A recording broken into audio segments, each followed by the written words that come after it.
हाय दोस्तों, आप सभी को हमारे YouTube चैनल ऋषि स्टडी पॉइंट में बहुत बहुत स्वागत है। आज हम लोग क्लास 8 के होने वाले 11 जुलाई के हिंदी पेपर का कुछ महत्वपूर्ण क्वेश्चनों को देखेंगे। आज के हमारे इस सेट में सभी क्वेश्चन आपके होने वाले एग्ज़ाम के दृष्टिकोण से बहुत ही महत्वपूर्ण होगा। तो चलिए दोस्तों, आज का हमारा यह वीडियो शुरू करते हैं और एक एक करके इस सेट के सभी क्वेश्चनों को हल करने का प्रयास करते हैं।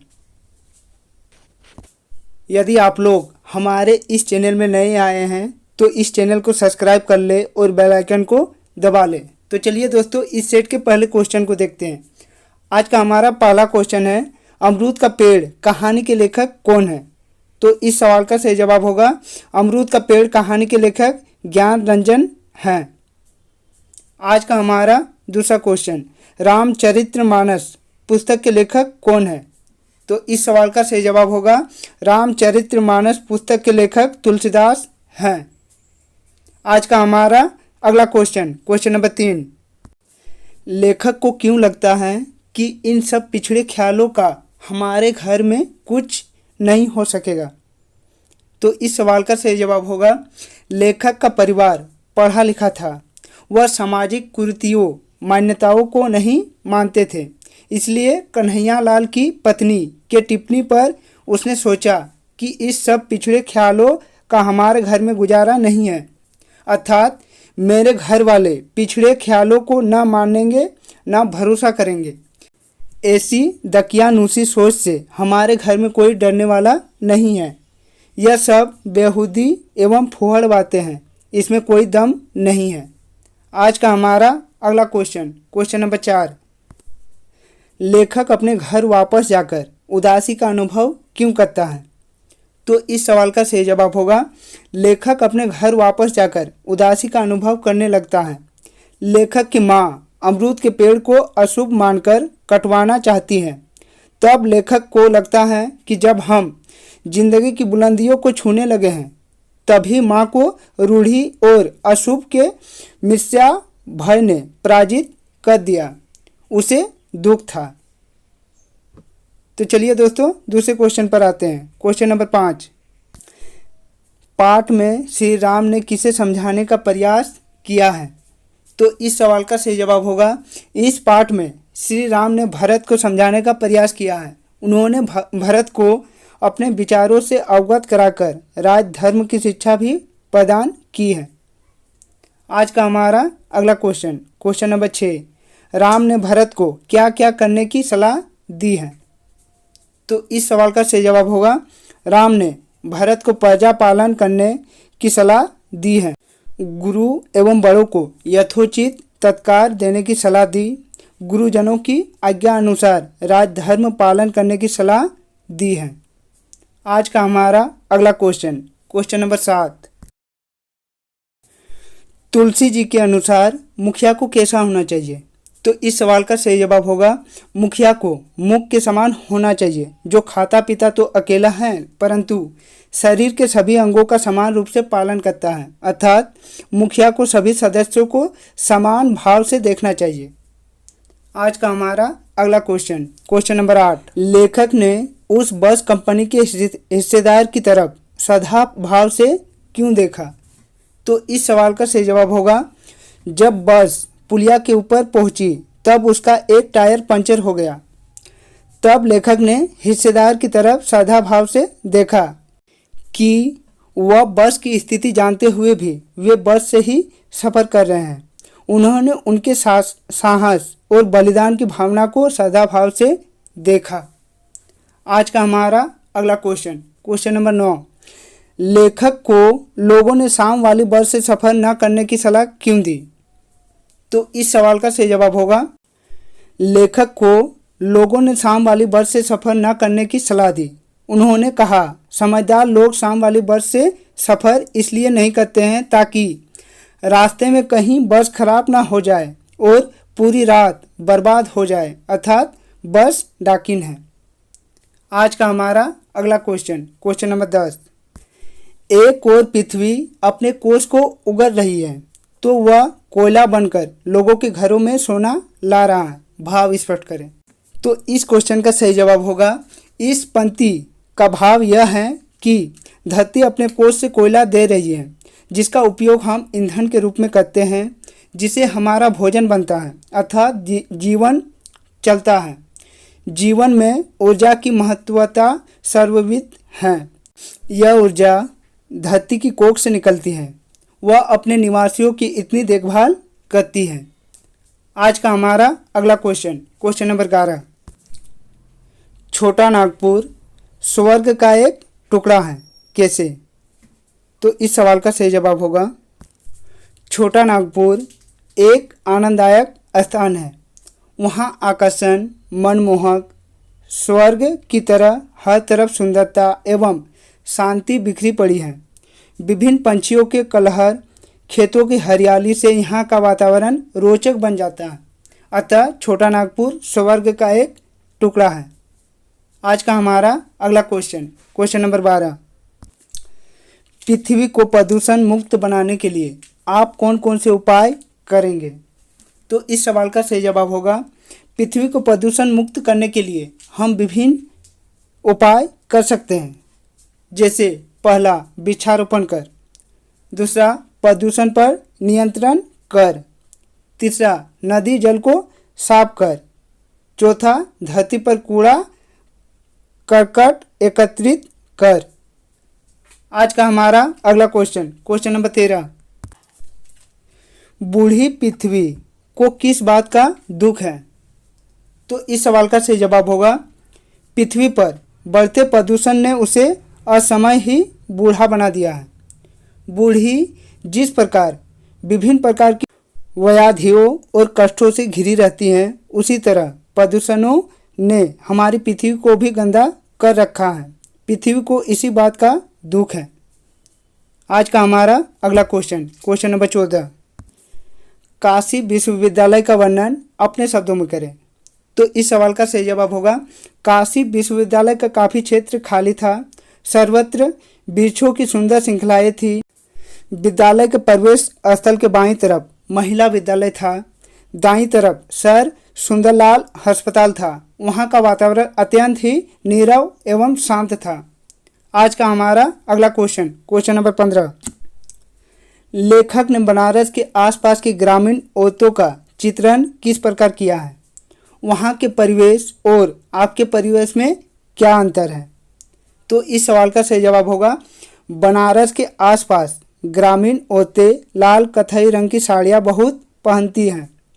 वे घास काटती, घास का गट्ठर सर पर रखे सड़क के किनारे काम करती हुई अक्सर दिखाई पड़ती हैं। वे साथ रहती हैं तो चुप नहीं रहती हैं, गीत गाती हैं, बातें करती हैं या झगड़ती रहती हैं। वहाँ के परिवेश और हमारे परिवेश में यही अंतर है कि हमारे यहाँ गुस्सा आने पर लोग चुप रहते हैं, न बोलते हैं, अर्थात हम शरारती प्रवृत्ति के लोग हैं। आज का हमारा अगला क्वेश्चन नंबर 16। डॉक्टर चंद्रा से पहली बार मिलकर लेखिका ने क्या अनुभव किया? तो इस सवाल का सही जवाब होगा, डॉक्टर चंद्रा से पहली बार मिलकर लेखिका को लगा कि विलक्षण व्यक्ति से मुलाकात हुई है। उसकी कहानी सुनकर वह दंग रह गई। लेखिका ने अनुभव किया कि नियति के प्रत्येक कठोर आघात को अति मानवीय धैर्य एवं साहस से झेलती लड़की किसी देवगना से कम नहीं थी। आज का हमारा अगला क्वेश्चन नंबर 17। वीर जननी का पुरस्कार किसे मिला? उसे यह पुरस्कार क्यों दिया गया? तो इस सवाल का सही जवाब होगा, वीर जननी का पुरस्कार बेंगलोर ने डॉक्टर चंद्रा की माता श्रीमती शारदा सुब्रमण्यम को दिया। यह पुरस्कार उन्हें अपनी पुत्री के लिए अनुकूल वातावरण तैयार करने एवं साथ देने के कारण दिया गया था। आज का हमारा अगला क्वेश्चन नंबर 18। 3 दिन की छुट्टी के संबंध में अपने प्रधान अध्यापक को एक पत्र लिखें। तो दोस्तों, इस प्रकार के पत्र आप लोग जिस प्रकार से लिख सकते हैं, मैंने इस प्रकार लिखी है। सेवा में श्रीमान प्रधान अध्यापक महोदय, उत्क्रमित मध्य विद्यालय पहाड़पुर। विषय, बुखार होने की वजह से 2 दिन की छुट्टी के लिए आवेदन पत्र। आदरणीय महोदय, सविनय निवेदन यह है कि मैं कल रात से भूख से पीड़ित हूँ। डॉक्टर की सलाह है कि मुझे अभी कुछ दिन आराम करना चाहिए। इसी कारण मैं स्कूल आने में असमर्थ हूँ। अतः आपसे निवेदन है कि मुझे 2 दिन का अवकाश देने की कृपा करें, जिसके लिए मैं आपका सदा आभारी रहूँगा। धन्यवाद। आपका आज्ञाकारी शिष्य। अपना नाम दे, अपना क्लास का नाम दे और रोल नंबर दे। तो चलिए दोस्तों दूसरे क्वेश्चन पर आते हैं। Question number 19। निम्नलिखित पंक्तियों का भाव स्पष्ट करें। पहला, आस विचार सब सोच बिहाय, पालहूँ अवध अवधि भरी जाय। तो इसका सही अर्थ होगा, इस पंक्ति का भाव यह है कि हर प्रकार से सोच विचार कर लिया गया निर्णय है। मैं वापस नहीं जाऊंगा। भरत, अब तुम अयोध्या जाकर 14 वर्षों तक प्रजापालक बनकर प्रजानों की सेवा करो। अर्थात राम भरत को राजा बनकर जाने की सलाह नहीं दे रहे हैं। वे उन्हें प्रजा को संतान सदृश समझकर पालन पोषण करने की सलाह दे रहे हैं। आज का हमारा अगला क्वेश्चन। तुमा मुनि मातु सचिव सिंहमानी, पालेहु पुहिनी प्रजा राजधानी। तो इस पंक्तियों के भाव इस प्रकार होगा। इन पंक्तियों का भाव यह है कि भरत, तुम मुनियों, माताओं, सचिवों को सलाह लेकर प्रजा का पालन पोषण करो, ताकि प्रजाजनों को जीवन जीने में कोई दिक्कत ना हो। गुरुजनों के आज्ञा अनुसार राजधर्म का पालन करो। आज का हमारा अगला क्वेश्चन, क्वेश्चन नंबर 20। चिकित्सा ने जो खोया है वह विज्ञान ने पाया है। उपरोक्त पंक्ति को पाठ के आधार पर स्पष्ट करें। तो इस सवाल का सही जवाब होगा, परीक्षा में सर्वोच्च स्थान प्राप्त करने पर भी अपराजिता को मेडिकल में प्रवेश नहीं मिला, क्योंकि उसका निचला शरीर निर्जीव था, जो शल्य चिकित्सा के उपयुक्त नहीं था। किंतु डॉक्टर चंद्रा ने विज्ञान में डॉक्टरेट की उपाधि प्राप्त की। इसी पर यह कथन है, जो चिकित्सा की डॉक्टर न बनी वह विज्ञान की डॉक्टर बन गई। आज का हमारा अगला क्वेश्चन, क्वेश्चन नंबर 21। वन संरक्षण पर एक निबंध लिखें। तो इसे हम लोग इस प्रकार लिख सकते हैं। वन का हमारा मानव जीवन में महत्वपूर्ण योगदान देती हैं। वन के पेड़ पौधे प्राकृतिक की सुंदरता को प्रदर्शित करती हैं।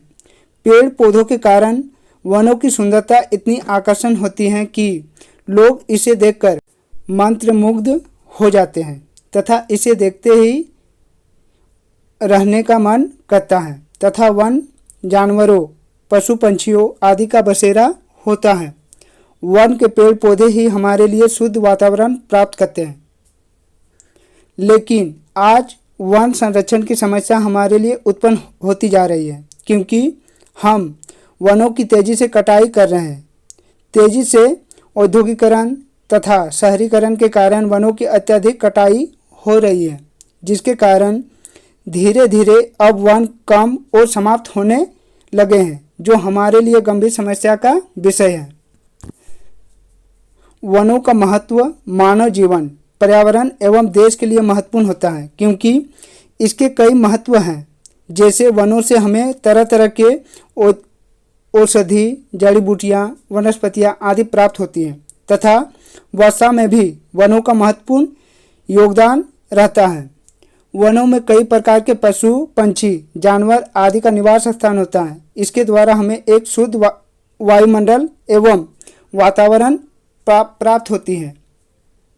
वन संरक्षण से हमें अनेक प्रकार के लाभ हैं, लेकिन कुछ रूप से 2 प्रकार के लाभ होते हैं। एक अप्रत्यक्ष लाभ और दूसरा प्रत्यक्ष लाभ होता है। प्रत्यक्ष लाभ मनुष्य को वनों से भोजन, जड़ी बूटी, पकाने के लिए लकड़ियाँ, घरों के निर्माण के लिए लकड़ियाँ, खाने के लिए फल आदि हमें वनों से ही प्राप्त होती हैं। लेकिन हम इसकी अंधाधुंध रूप से कटाई करते जा रहे हैं। वनों से हमें गोंद, कागज, रबर जैसे अनेकों प्रकार की चीज़ें प्राप्त होती हैं। तो दोस्तों, यदि आप लोगों को आज का हमारा यह वीडियो अच्छा लगा हो तो इस वीडियो को लाइक कर दे, इस चैनल को सब्सक्राइब कर ले और बेल आइकन को दबा ले, ताकि इस चैनल में जब भी नया वीडियो अपलोड हो आप तक नोटिफिकेशन सबसे पहले पहुँचे। तो चलिए दोस्तों, अब हम लोग दूसरे वीडियो पर फिर मिलते हैं, तब तक के लिए बाय।